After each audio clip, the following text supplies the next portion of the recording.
alihi wa sahbihi wa mawalah.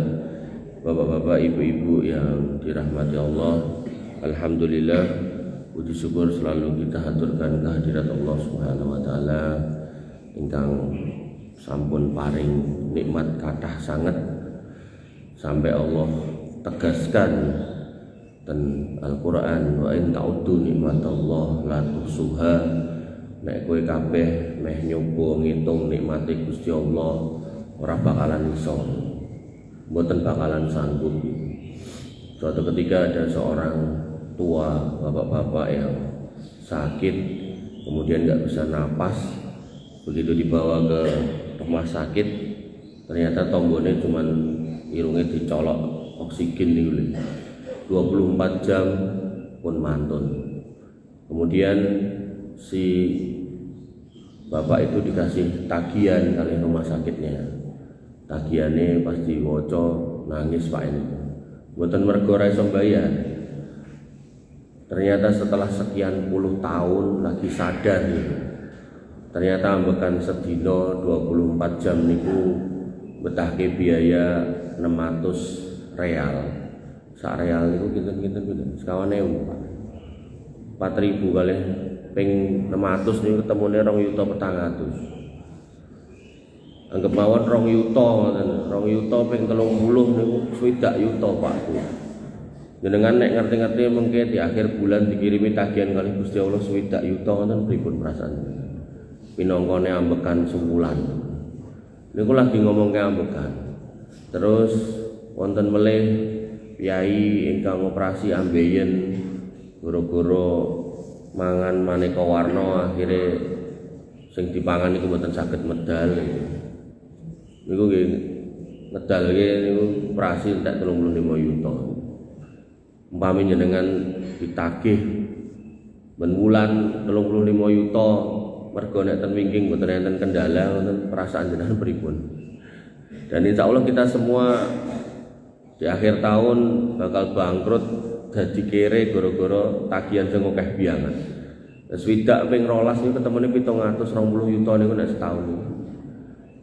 Artinya ketika panjenengan mau bersyukur, kemudian cara main bersyukurnya adalah dengan membandingkan nikmat kita dengan orang lain, apalagi yang lebih baik, maka ya nggak bakal bisa menjadi orang bersyukur.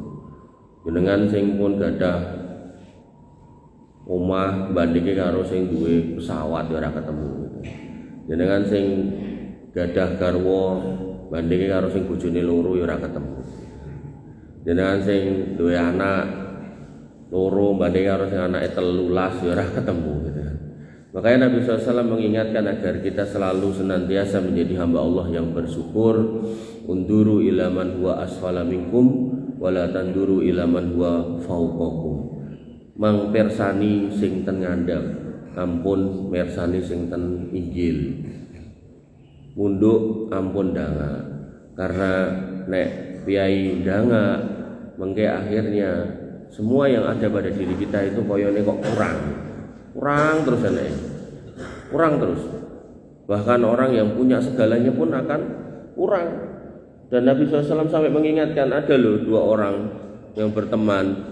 2 orang ini kemudian berjalan melaku sampai akhirnya ketemu gunung emas Pak. Sak gunung emas.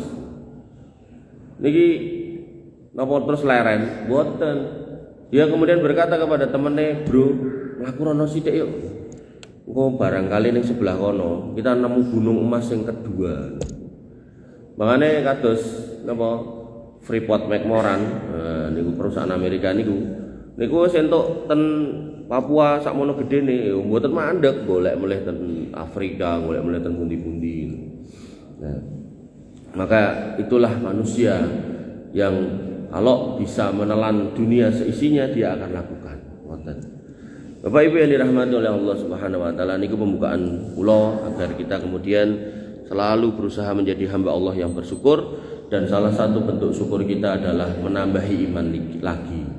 Dan iman itu akan bertambah, yazidu bi ta'ah wa yanqusu bil maksiyah. Naik dengan ketaatan, turun dengan kemaksiatan. Nah, salah satu bentuk ketaatan adalah bermajelis ilmu. Jadi majelis ilmu itu suatu proses untuk memantapkan hati, memantapkan jiwa, nentrem ke hati, nentrem ke pikir, agar kita tetap istiqomah di atas jalan ini. Dan sebagaimana tema yang saya bawa yaitu tentang surga, maka kita melanjutkan materi yang kemarin, tapi belum ngomong ke surga nih. Jadi kita masih ngomong ke kenapa kita butuh dalil. Karena hari-hari ini banyak orang yang kemudian ngomong macam-macam soal agama, bahkan soal akhirat, bahkan soal alam kubur, soal barang-barang gaib, tapi nggak pakai dalil sama sekali. Seolah-olah yang diomongkan itu benar. Ada seorang Habib yang ngomong kalau Habib Fulan itu bisa ngatamke Quran ning kuburane ping 7.000. Kan koyone kan piye ngono. Wah, ampuh men sekti men gitu kan. Tapi apakah itu benar gitu kan? Yas'alunaka 'anir ruh, kalian bertanya-tanya tentang ruh. Uli ruhu min amri rabbi. Katakanlah yang jenenge nyawa, jenenge ruh, jenenge barang ning jero kubur kuwi urusane Gusti Allah. Wa ma utitukum min ilmin illa qalila. Kowe kabeh ora tak kei ilmu kejaba sithik. Artinya ada ilmunya ning sithik gitu kan. Berarti mau napa? Mboten entuk asal ngomong. Nah, berarti nek ajeng ngomong ngangge ilmu kan ngoten. Bapak Ibu yang dirahmati oleh Allah Subhanahu wa taala. Nah, hakikat ilmu niku napa? Kata Allah Subhanahu wa taala, wa anna hadza sirati mustaqima fattabi'uhu. Dan ini loh jalanku yang lurus, maka ikutilah. Dan Allah tegaskan di sini sirat. Nah, ini tunggal. Tunggal niku berarti mung sitok. Jalan selamat niku sitok. Islam sing pripun nah nanti. Dan melu sing kuwi. Ampun jalan sing macam-macam gitu kan. Wala tattabi'us subul, dan jangan kamu ikuti jalan-jalan sing liya. Nah, jadi subul niku jamak dari sabil. Sabil niku nggih jalan ning sitok, tapi begitu subul akeh. Makanya di sini ayat niki masih sing Arab pun kondur ya. Beliau paham benar ketika baca ini, enek dalan siji sing bener pripun? Mboten enten to kondur to? Oh enten. Mboten mingke. Kedinginan ya. Oh kedinginan, nggih. Masya Allah, limada anta taqau hal turid antas ta'mir libasi jaket. Jadi di sini jelas sekali bahwasanya kebenaran itu jalannya mung siji, Pak. Adapun dalan-dalan ruwet niku kuatah, Pak. Pramila ngapunten, ten donya men kan ngoten, ketika jenengan ten pinggir dalan gedhe niku tekoki, Pak, dalan tentang mau pundi? Pokoke mangetan lurus mawon. Kok ya enek wong kreatif gitu. Wis diombohi kon lurus wae kok tekan, kok angger lurus walaupun munggah medhuk pokoke tekan ngono. Lurus wae gitu. Kok dhek delok dalan kata kono kok indah menggok rono, menggok rene ya ora tekan nggone gitu kan. Bahkan menggok terus napa aja gedang muah ketok batu jam terus tekan Sragen malahan gitu kan. Munggah meneh ning sine wah tekan Ngawi malahan gitu kan. Nah, ini kan menunjukkan bagaimana orang-orang yang tidak paham agama, tidak mau belajar, dia akan pecah tercerai-berai di jalan-jalan yang lain. Dan Allah tegaskan niku fatafarraqa bikum an sabili. Nek kowe milih dalan-dalan aneh-aneh kuwi mau, kuwi bakal ngeret kowe ning dalan-dalan kae mau dan membuat kita tidak lagi di atas jalan lurus. Dzalikum wasaqum bihi la'allakum tattaqun. Kuwi kabeh mau pepeling saka Gusti Allah agar kita semua menjadi orang yang bertakwa. Sehingga hakikat takwa dirumuskan oleh Thalaq bin Habib, yaitu kita mentaati Allah ala nuri minallah, di atas cahaya Allah, tarju sawaballah, mengharap pahala dari sisi Allah. Dan hakikat takwa berikutnya adalah kita menjauhi larangan Allah ala nuri minallah, di atas cahaya dari Allah, takhafu iqaballah, kita takut atas adab Allah. Lah nuri Allah niku napa? Kata Imam Waqi, gurunya Imam Syafi'i, ketika Imam Syafi'i niku apalane kecer-kecer, beliau kemudian bertanya sama gurunya, sakautu ila Waqi'in su'ahifdi, aku bertanya kepada guruku, kok ngapalke kuwi angel gitu. Piye pripun Pak Guru, Pak Ustadz, Pak Yai kan ngoten. Maka beliau mengatakan Zakautu ila waqi'in su'a hifdzi fa arsadani ila tarkil ma'asi. Guruku kemudian ngomong, le tinggalno kemaksiatan. Fa innal ilma nurun. Karena sing jenenge ilmu agama kuwi cahaya. Wa nurullah la yuhdalil asli, dan cahaya Allah kuwi ora bakal tekan dinggo wong sing ahli maksiat. Ini menunjukkan bahwasannya ketika kita pengen menjadi orang yang bertakwa, kita butuh ilmu. Ilmu itulah cahaya yang akan membawa kita pada hakikat ketakwaan, karena berharap surga atau takut dari api neraka. Bapak Ibu yang dirahmati oleh Allah Subhanahu wa taala, sekali lagi jalan selamat niku cuman satu, enggak banyak. Kemudian Allah Subhanahu wa taala berfirman menegaskan pentingnya atau perlunya atau wajibnya kita untuk beriman kepada apa yang Allah firmankan pada Quran surat Al-Baqarah ayat 285, amanar rasulu bima unzila ilaihi min rabbih wal mu'minun. Jadi orang-orang yang berasal dari kalangan para nabi, ar-rasul yaitu rasul yang satu, dan kemudian para nabi yang lain, dan kemudian para rasul yang lain. Dalam kitab Minhajul Muslim bab-bab yang awal, bab-bab akidah iman kepada rasul, disebutkan bahwasanya Allah niku mengirim nabi 124.000. Ning sing kita tahu atau kita kenal itu cuma 25. Dan Allah mengirim rasul itu 313. Yang kita kenal ya cuma 25 niku wau, nabi dan rasul. Bedanya nabi kalih rasul, kalau rasul niku ken dakwah ten masyarakat, nek nabi niku dikasih ilmu, dikasih pemahaman hanya untuk dirinya dan keluarganya. Makanya banyak nabi yang kita nggak kenal namanya gitu. Nggak apa-apa, nggak usah kemudian golek-golek gitu. Nah di sini Allah tegaskan bahwasannya rasul wae lho beriman karo apa sing diturunke marang saking Gusti Allah, dan juga diikuti orang-orang yang beriman lainnya gitu. Lah kok kita enggak? Bahkan di kitab Minhajul Muslim itu sampai dikatakan para nabi, para rasul, para ulama hidup meninggal silih berganti tahun, manusia bergulir isinya di dunia. Mosok kita enggak beriman sedangkan mereka beriman? Mosok kita enggak ngikuti keimanan orang-orang solih itu sedangkan kita jauh dari mereka? Mosok kita enggak ngikut gitu loh. Nabi yang jumlahnya segitu banyak aja beriman, masa kita enggak kan gitu. Maksud ayat ini tuh seperti itu. Artinya ketika Nabi dan para orang-orang beriman aja percaya, masa kita enggak kan gitu. Bapak Ibu yang dirahmati oleh Allah Subhanahu wa taala, kemudian Allah tegaskan asas dari orang-orang yang bertakwa. Dan Quran surat Al-Baqarah ayat 2, dzalikal kitabu la raiba fihi hudal lil muttaqin. Quran niku kitab yang boten enten keraguan di dalamnya, niku petunjuk kangge piyai-piyai muttaqin. Jadi kalau masjid jenengan pun dinamai masjid muttaqin, berarti jenengan harus percaya Quran niku isine bener kan. Sehingga kalau kita mau ngomongkan surga kalih neraka barang sing ra ketok moto, juga harus kembali kepada Quran. Enggak boleh kemudian sak-sake nyeritak ke surga ning sak karepe dhewe, nyeritak ke kuburan isine kuburan ning sak karepe dhewe, enggak boleh gitu. Nggih. Kemudian Allah pastikan bahwasanya semua yang datang dari Allah niku pasti benar. Allah berfirman dalam Quran surat Ar-Ra'd ayat 19, annama unzila ilaika mir rabbikal haq. Sesungguhnya yang diturunkan kepadamu dari Rabbmu itulah sebuah kebenaran, dan kebenarannya juga kebenaran yang jelas, sejelas kalau hari ini adalah hari Sabtu. Enten sing ngrumangsa niki dina Minggu, Ahad.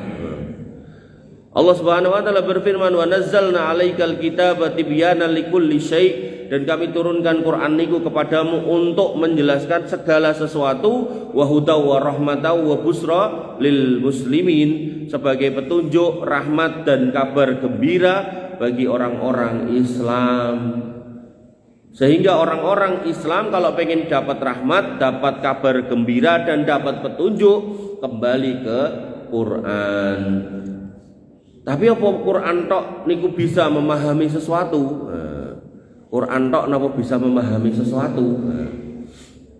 Maka ada seorang ustadz besar itu pernah berjamaah dengan jamaahnya. Kemudian jamaahnya ada yang bertanya, Pak Ustadz gitu kan, semoga Allah mengampuni beliau sudah wafat itu. Apa hukumnya makan anjing gitu kan? Maka Ustadz itu ya kemudian mengatakan ke jamaahnya, ndang bukaan Quran itu. Boleh ono. Ya nek enek ya berarti nek enek larangane ya berarti haram. Nek ra enek berarti aku ya rawani ngaramke wong Quran iki enek hukume cetha. Al halalu bayyinun wal haramu bayyinun, sing halal cetha, sing haram cetha. Ndang boleh ana ning Quran enek ora kan gitu. Pak Ustadz itu ngajak jamaah mikir ngoten gitu. Ya namanya jamaah itu bertanya ya berarti kan jamaah radong, malah ditekoki ya tambah radong meneh kan gitu. Terus ditekoki ini dalam waktu cepet kon golek dalil ten Quran sing kandele semonten, ya tambah angel meneh kan ngoten. Maka akhirnya ya Pak Ustadz itu ra enek to wong ya ora enek gitu kan. Wong jelas ning Quran kuwi sing diharamke innama harrama alaikum al-maitah wad-dam wal lahmal hinjir wa ma uhilla li ghairillah. Ning Quran kuwi jelas nek sing diharamke kuwi adalah al-maitah, mayit gitu kan, bangkai maksudnya. Bukan mayit menungso mboten. Kemudian wad-dam darah gitu kan, wal lahmal hinjir dan kemudian daging babi wa ma uhilla li ghairillah dan apa yang disembelih dengan tidak menyebut nama Allah. Lah kan kuwi genah. Nek ngaramke kirik kan ra enek gitu kan. Makanya aku ya ora wani ngaramke gitu. Alur logikane koyone pun betul, koyone gitu kan. Bahkan beliau kemudian nambahi gitu kan. Makanya wong-wong tukang-tukang kae nek bar pas nukang nemu cindil kae sosok diuntal ngono kae gitu kan. Kuwi kudu dibeleh apa ora gitu kan. Nah, mbeleh kan kudu kewan sing enek gulune lah, tikus kan ora duwe naher ngomongnya Pak Ustadz niku wau. Makane yo kae wong kae yo aku yo ora wani ngaramke wong ra enek dalil harame tikus gitu kan. Alur berpikirnya koyone bener gitu, koyone gitu kan. Tapi sebenarnya itu salah dan salahnya jauh gitu. Nah, Allah Subhanahu wa taala berfirman, "Wa ma atakumur rasulu fakhuduhu wa ma nahakum anhu fantahu." Apa yang Rasul perintahkan ikuti, ambil, dan apa yang Rasul larang jauhi. Ini menjadi dalil kalau hidup memang benar harus kembali kepada Quran. Tapi dalam kondisi tertentu, kalau nggak disebutkan di dalam Quran, kita cari di dalam hadis. Karena hadis hakikatnya melengkapi Al-Quran sebagai penjelas atas Al-Quran. Makanya dalam tafsir ayat itu bisa ditafsirkan dengan ayat, itu tafsir yang terbaik. Tapi kalau mboten ketemu tafsirnya ketika ayat dibandingkan dengan ayat, maka ayat harus ditafsirkan dengan hadis. Itu masih dalam tahapan yang paling baik. Artinya kalau ada ustadz niku nek jelaskan tafsir ayat iki tafsirnya menurut ayat iki ngene, ayat iki menurut hadis iki tafsirnya ngene, itu ustadz sing hati-hati gitu. Maka ayat ini tadi jelas mengatakan kalau kita orang beriman suruh mengikuti Rasul. Kalau itu berupa perintah, kalian suruh menjauhi larangan bahkan yang diucapkan oleh Rasul. Nah, kalau kembali ke soal halal haram tadi, bagaimana hukum makan anjing? Maka jelas disebutkan bahwasanya anjing niku air liurnya najis. Bahkan najisnya muga lado, untuk mensucikannya harus dikumbah ping 7 sing pisan napa sing terakhir ngangge lemah kan ngoten. Sehingga ketika dari sisi itu tok aja, dari sisi air liurnya aja sudah mughaladoh, maka bagaimana halnya dengan darahnya? Darah secara umum itu niku kan nggih najis. Kemudian urung meneh darah anjing, bagaimana dengan dagingnya dan seterusnya. Niku kalau dilihat dari sisi air liur. Kalau dilihat dari sisi gigitannya, ketika seorang pemburu memiliki anjing, jadi ngingu anjing niku entuk dengan syarat punya dengan syarat punya kepentingan. Kepentingannya nggih napa? Nggih berburu kados piye-piye sing ten alas nika, nggih jaga omah kados piye-piye nggih ten alas nika niku entuk angsal. Pak polisi nika tinggi napa? Narkoba niku nggih ngambus-ambus narkoba penjahat entuk niku. Mboten napa-napa gitu. Tapi nek mboten enten kepentingan wong pengen disayang-sayang gitu daripada ngingu kirik mending ngopeni anak bojo mawon. Wong kadang wong niku nek ndingon-ngon ngoten niku sok gemati banget karo kewane ning kalih anak bojone sok lali gitu kan. Nah, maka kembali ke situ. Dalam konteks hewan buruan, seorang pemburu ketika membawa anjing, dia harus ketika melepas anjingnya itu, dia harus mengucap bismillah. Nek kok lali mengucap bismillah, terus si anjing itu sudah gigit buruane, terus buruane pun mati, dia nggak boleh kemudian memakan binatang buruane. Satu. Kemudian yang kedua, anjingnya dilepas ngangge bismillah, ternyata pas diucit, doyak, ternyata pas tekan gene si buruan niku posisinya pun mati. Neng sebelah niku enten anjing liar, kirik liar, segawon liar, karo kirike pemburu niku wau. Itu juga binatang yang mati itu juga nggak boleh diambil karena kita nggak tahu sing gigit anjing dia sendiri atau anjing orang lain gitu. Itu juga sudah dua argumen. Argumen yang ketiga, Nabi SAW mengatakan kullu dinabin minasibai fa'akluhu haram. Setiap binatang yang punya taring duwe siung maka memakannya haram.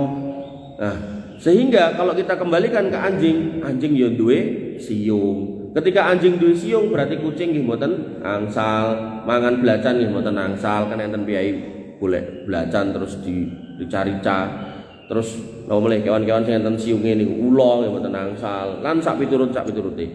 Sehingga ketika ada paket seperti itu, ada penjelasan seperti itu, maka harusnya seorang pengajar itu memperdalam ilmu fikihnya.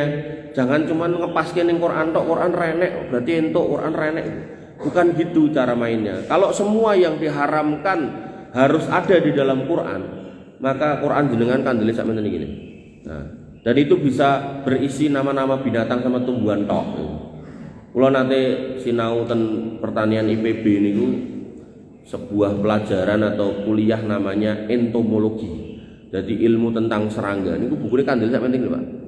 Lagi ngomong ke serangga, bangsa jangkrik, coro lan sak piturute niku sak menten iki. Niku nek kabeh kudu mlebu ning Quran terus piye ngoten niku. Belum lagi mengke enten pelajaran tentang perburungan niku bukune sak menten iki. Perikanan malah.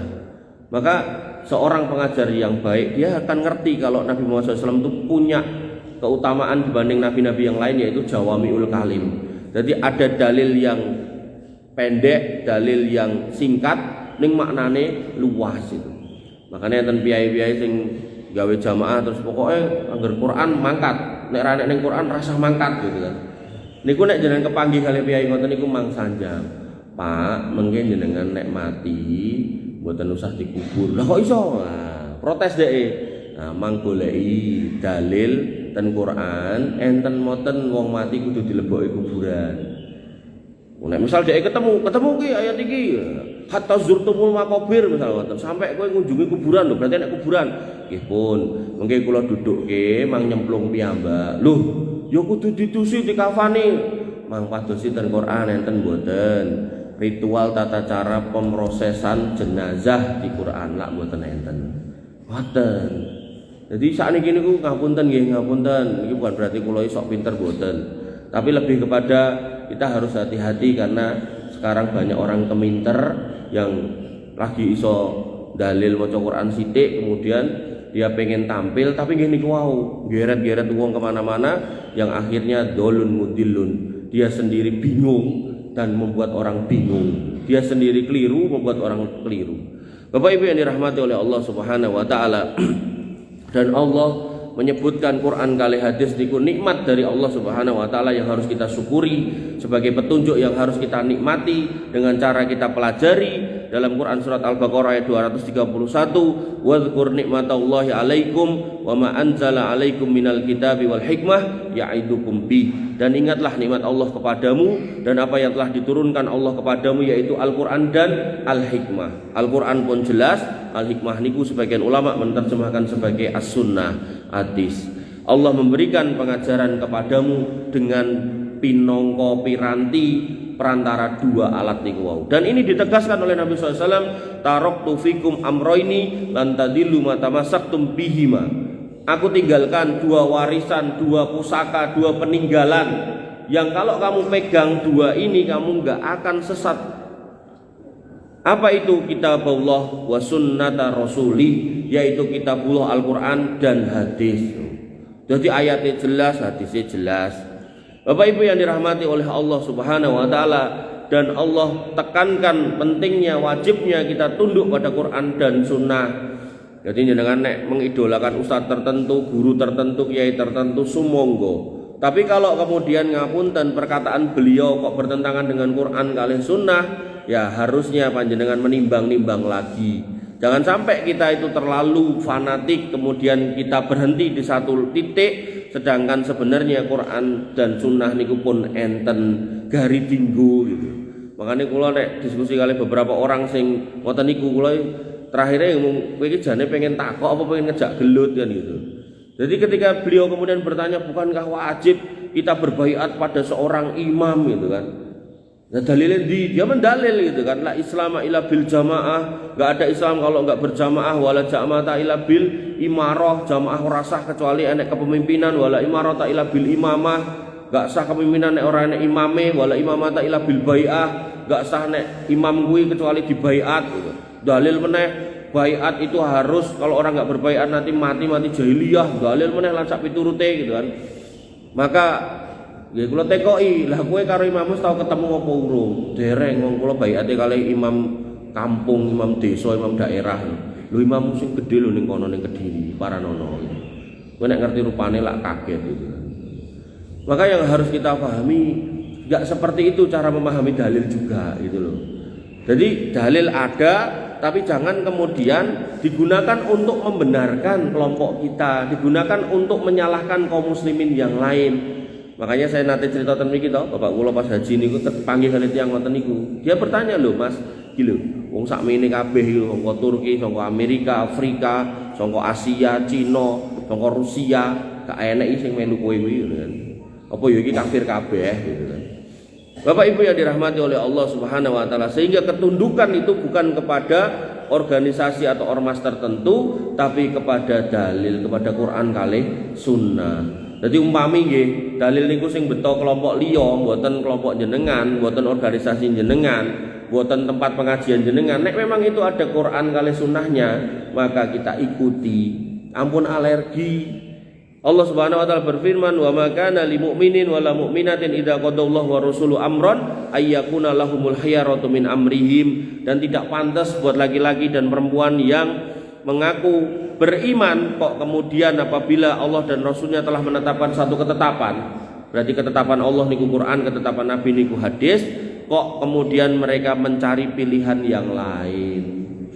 Iki lho Qur'ane hadis iki ora, guruku ngomongnya ora ngono. Nah, repot nih.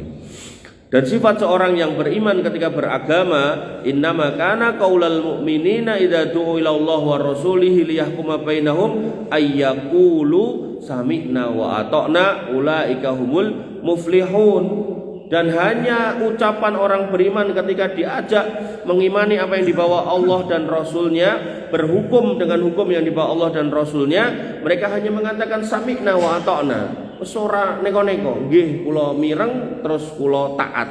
Ulaika humul muflihun, orang yang berhasil, orang yang sukses, orang yang utama ketika kemudian dia menundukkan jiwa hawa nafsunya, akal logikanya kepada dalil. Makanya orang yang paling bahaya itu adalah orang yang taklid buta. Pokoknya angger sing ngomong kiaiku, angger sing ngomong guruku, kuwi aku semanut. Bahkan telek lencung diomongke coklat aku ya bakal ngiman. Dan itu benar.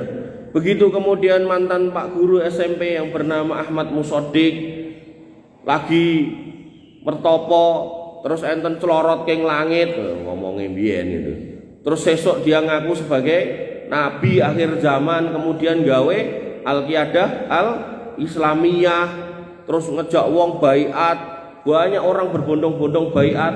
Begitu kemudian Pak Ahmad Musodik iki dicekel polisi, dicemplungke penjara, diparani muwi ken tobat, akhirnya tobat. Lah para pengikutnya ya ora tobat niku, pilih gawe gavatar. Ini menunjukkan bagaimana kemudian banyak orang yang jane mung melu-melu, bahkan ketika tokohnya pun tobat, mereka ora gelem move on, enggak mau kembali ke jalan yang benar. Malah gawe gavatar, akhirnya dengan dogma yang nek dulu yang saat durungnya adalah kenabian, terus diganti hijrah. Semua orang harus hijrah neng di gitu. Terus ke tempat yang sudah kami bikin, kan pundi Kalimantan Barat, babat alas gawe bedeng, wong duwe omah kon ngedol, duwe anak bojo kon ninggal, coba. Sampai sana mau jadi pengungsi di negeri sendiri, jadi gelandangan setelah itu. Bahkan itu menimpa seorang dokter yang biasanya nek kita ngundang putra kita kan walah nduk le gedang gede, nek gede terus pinter, nek pinter terus jadi dokter, dan jadi dokter malah pekok gitu kan. Lah wong wedok duwe anak, duwe bojo, gara-gara niku kecekokan ngoten niku terus ditinggal anak bojone niku pilih mriko cobi. Padahal wong wedok niku napa to? Ketika hamil menyusui niku kan cinta kasihnya sama anak kan luar biasa. Ditinggal ngono wae demi gafatar ra cetha niku. Makane atos-atos Pak saestu. Sak niki banyak bakul-bakul agama ning jenengan sekali lagi nek mboten hati-hati bakal kentir nek wong Jawa Timur Sanjang niku kentir gitu. Makanya para sahabat Nabi SAW bersikap terhadap Quran dan Sunnah, mereka tunduk pasrah walaupun sakjane mereka mungkin punya pendapat sendiri. Dari Rafi' bin Khadij radhiyallahu anhu beliau berkata, nahana Rasulullah sallallahu alaihi wasallam an amrin kana lana nafi'an wa ta'iyatullah wa ta'iyatullah wa rasulihi anfa'ulana. Rasulullah SAW pernah melarang sesuatu yang kami anggap lebih bermanfaat, namun taat kepada Allah dan Rasulnya tentu lebih bermanfaat buat kami. Jadi orang beriman ini rumongso iki ketok apik, tapi kok kemudian orang ketemu kali yang namanya dalil, tapi dalilnya kok ngomong elek, tinggalkan Pak, tinggalkan. Contoh misal jenengan misal remen ngangge klambi sutra, kan apik to Pak, alus gitu kan, regane we larang. Nek napa hem ngoten niku iso 2 yuta 3 yuta ngoten. Kan ketok pripun ngoten nek jenengan manggul. Tapi nek Nabi melarang ya kita tinggalkan gitu. Niku contoh mawon gitu. Contoh sing simple. Contoh meleh misal, contoh meleh. Ngangge ali-ali gitu kan. Entuk dalam Islam. Tapi mas-masan nggo wong lanang ra entuk. Nah, jane kita seneng sing kuning-kuning gitu kan, sing emas ngoten lho. Tapi kok Nabi melarang? Ya wis tinggalkan. Ya wis nek aku tak nggo emas putih nggih mboten angsal. Lah kuwi sing nggo kuwi apa mas kok putih niki perak, Pak. Nek perak boleh kan ngoten. Ngoten. Termasuk jenengan yang mungkin ngapunten gigike pun tanggal terus aja dikek gigi palsu, dikek gigi emas putih mboten angsal. Lah nek gawe nggon pen gawe kok emas putih Mas. Nah, mangtang dokter enten pen sanes emas putih napa mboten. Nek mboten enten berarti itu darurat, boleh. Ngoten nggih. Jadi itu fikih, Pak. Enak kalau kita belajar fikih hati-hati, kemudian menggunakan alur pikir yang enak itu nyeneng ya. Tapi kalau intiku wau, pokoke iki ning Quran ora enak ya apa-apa wah angel niku. Ketemu wong ngoten niku angel. Nah, kenapa kita wajib mengikuti dalil? Nah, ini Nabi mengingatkan mayya'is minkum ba'di. Mengko nek aku wis mati. Artine kowe engko nek urip setelahku, bahkan adoh sangka aku, fasayaro ikhtilafan kasiro. Kowe bakal menangi, bakal nemoni perselisihan, perbedaan itu akeh banget. Warnane iki warna-warni. Wa alaikum bisunnati. Makane mengko nek kowe urip sok mben, cekelen sunahku. Wa sunnatil khulafair rasyidin al-mahdiyyin, dan sunnahnya khulafaur rasyidin al-mahdiyyin. Jadi sunnah niku enten kalih sunnahnya Nabi dan sunnahnya khulafaur rasyidin al-mahdiyyin. Tamassaku biha wa addu 'alaiha bin nawajid. Cekelen sing kenceng terus cokoten nganggo untu gigi geraham sing mburi. Niku nek pun dicokoten mburi niku kan berarti kan cokotan sing kenceng kadon jenengan nek mbrakoti tebu jaman nem biyen ya sakniki mboten ya nih. Nah, mbrokote mboten ten ngajeng to, nek ngajeng kan ngrikiti ya. Tebuan mesti ning mburi kan ben warem ngoten to. Nah, maka ini sebuah istilah bahwasanya melu sunnahku karo sunnahe khulafaur rasyidin sing papat dan cekelen elonono kanthi kenceng. Ojo goyah, ojo gampang ucul. Lah kok sunnah khulafaur rasyidin yang 4? Karena 4 orang ini selalu menemani Nabi SAW. Murid utama Nabi SAW 4 orang ini, dan 4 orang ini yang ada di atas jalur keselamatan. Contohnya pripun? Contohnya waktu Ramadan Nabi SAW niku tarwih salat napa? Salat qiyamul lail pas Ramadan niku namanya tarwih. Nah itu beliau cuman salat di malam yang ke-25, 27 kali 29. Telung dino tok, Pak. Nah, kemudian ketika para sahabat pun ngenteni Nabi kok mboten medal, injing-injing medal, kemudian ditangleti, ya Rasul kok tadi malam nggak datang gitu. Kata Nabi, aku khawatir nek kowe engko nganggep kuwi wajib gitu kan. Pun mandek ten mriku. Akhirnya singkat cerita Nabi meninggal, Khalifah Abu Bakar As-Siddiq naik, dan disitulah kaum muslimin yo salat ning masjid ning blentong-blentong ya ten mriko ngoten niku. Nah, kemudian pas zaman Umar bin Khattab, beliau kemudian melihat iki nek gabung ketoke kok apik, kok enak disawang. Umar bin Khattab akhirnya digabung.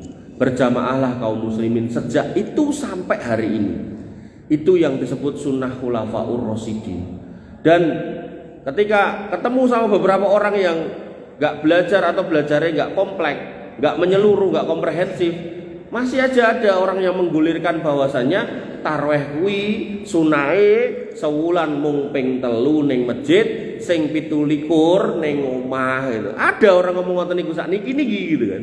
Padahal hadis ini jelas membenarkan kalau ajaran itu datang dari khulafaur rasyidin, itu ajaran yang baik. Nah, kenapa kok Nabi 27 kali itu sholat yang mulai di rumah? Ya karena beliau nek sholat di rumah kan panjang. Dalam banyak riwayat dikatakan sampai kakinya bengkak. Artinya nek jenengan pengen melu sunah Nabi, tarweh ning masjid mung ping 3 sing 17 ning omah, nek melu sunah ampun tanggung-tanggung mang sholat ning omah nganti sikile bengkak niku leres lagian.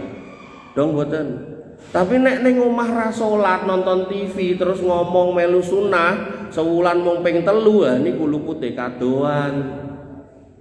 Makanya dalam hadis yang lain Nabi kan mengatakan man shalla ma'al imam, sapa sing salat tarawih karo imam hatta yansorif sampai rampung, kutiba sholatul lailah, tertulis salat sepanjang malam. Lah penak imam saiki pokoke kul haile gitu kan, dididik kul cepet rampung entuk pahala salat semalam suntuk, sikile ora usah bengkak-bengkak. Napa meneh kaya kula bengkak sak awak-awake punan gitu kan. Nek kon salat kanthi sikil bengkak kan pun mboten wangel lho Pak niku. Bahkan sampai Ibunda Aisyah pun bertanya, "Ya Rasul, bukankah engkau sudah dijamin keselamatan? Bukankah engkau sudah dijamin masuk surga kok dadak nganti salat ngoten niku?" Nabi cuma ngomong napa? Afala akunu abdan syakura. Apa aku ra etuk to dadi hamba sing bersyukur. Dadi ora mergo pengen surga sing luwih dhuwur meneh mboten. Aku mau pengen bersyukur nek aku wis dikai hidayah, aku wis diselamatke dari jalan yang sesat, aku wis dijamin mlebu surga, aku mau pengen matur nuwun dumateng Allah Subhanahu wa taala, makane aku nganti kaya ngene. Ya ngoten. Makanya puncak dari ibadah niku nek jenengan saged rukuk sujud karena syukur, wah niki luar biasa. Tapi nek mau rukuk sujud karena didelok kancane lah itu riyak, Pak. Bapak Ibu yang dirahmati oleh Allah Subhanahu wa taala. Jadi Nabi pun ngabarke to sakniki nek wadah sing warna-warni enten sing ngenten, sing ngonten dan sing ono ya, pokoke akeh banget. Kemudian dan apesnya niki suruke dugi jam pinten. Kemarin ada yang WA saya, mbok jane pengajiane nganti suruh ngoten. Suruh kan jam pinten ning kowe cepake pun adem nggih. Senene karo ibu-ibu. Ya pun, mungkin kita lanjutkan di waktu yang akan datang mawon nggih, kajeng mboten adem.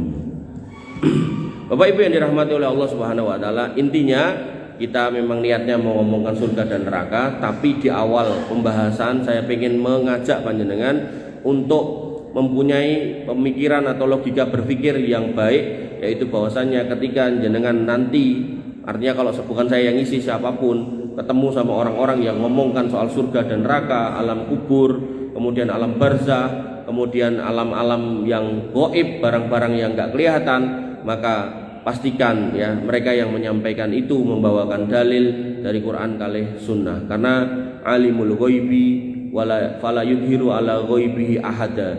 Allah itu maha tahu atas yang gaib, dan yang gaib enggak akan dikasih tahu kepada siapapun illa kecuali, nah niki kecuali nih manirtado mir rasulin, dari rasul yang diridhoi. Jadi rasul niku walaupun kalau sampaikan 313, gak semua rasul ngerti tentang gaib. Hanya nabi atau rasul tertentu yang dikasih tahu. Contoh dalam kisah Nabi Musa dan Khidir, ketika Musa diperintahkan oleh Allah untuk belajar kepada Khidir, maka Khidir singkat cerita enek kapal dibolongi, Musa kaget, kok mau bolongi piye? Kemudian Musa bertanya, padahal Khidir sudah ngomong sama Musa, nek kowe meh melu karo aku, meh sinau karo aku, syaratnya siji sabaro, ojo titik-titik kokean takon. Tapi namanya Musa, seorang yang cerdas, dia pun penasaran dan tetap aja takon. Akhirnya ya Khidir berkata, nek kapal iki tak bolongi mergo enek raja dolim sing gawe ning ngrampasi kapal, nek dhek ngerti nek iki bolong bocor ora bakal dijiko. Oh ngono. Mlampah melih kepanggih kalih lare alit, dipateni kalih Khidir. Kaget Musa, kok mbok pateni dah cilik gitu kan. Khidir pun berkata, iki sing ngongkon Gusti Allah, bocah iki ndek wong tuane saleh, iki engko nek bocah gedhe ngidap-idapke marai wong tuane judeg, bahkan wong tuane iso wae dipateni, makane karo Gusti Allah kon mateni saiki.